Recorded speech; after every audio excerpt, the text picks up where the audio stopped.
Iniintriga ng mga Marites si Rica Peralejo na may galit at inggit umano sa kapuso actress at fashion icon na si Heart Evangelista.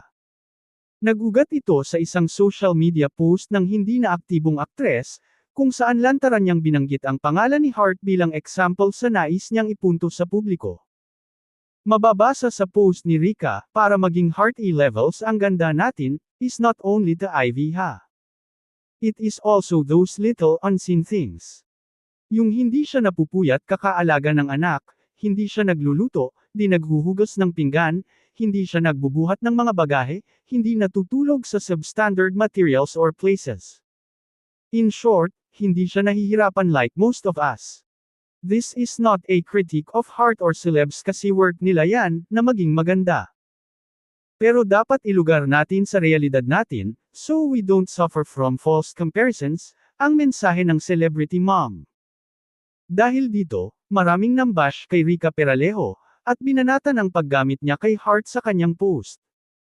Kung ano-ano ng masasakit na salita ang ibinato sa kanya ng netizens. Kasunod nito, nagpaliwanag si Rica sa pamamagitan ng isang TikTok video, kung saan ipinost niya ang screenshot ng comment ng isang basher. At Rica Peralejo Bonifacio. Do you personally know Heart Evangelista, to demean her and make it seem she's so vain, she didn't have any kids just so she can become a fashion influencer? Ang mababasa sa post ng netizen. Say ni Rica, it's really been bothering me. There's so many things said about me.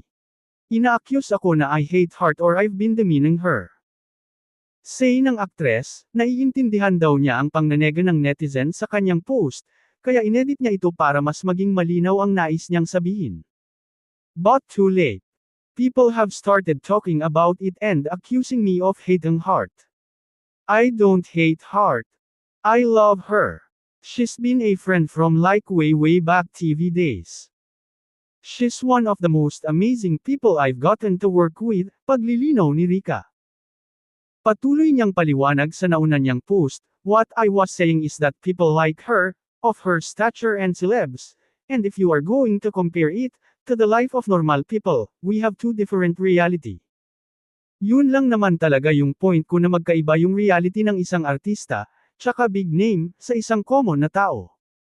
Na-misunderstand lang siya dahil siguro sa pagkakasulat ko. And when I rewrote it, people didn't pick it up anymore, sabi ni Rica. Dagdag pa ni Rica patungkol kay Heart, she doesn't do a lot of things that common people do, because her job calls her to preserve herself. As a former artista myself, I know that. Nung nagtatrabaho pa ako sa TV, I have to avoid at all costs, lahat ng mga bagay or gawain na pwedeng magpahirap sa akin.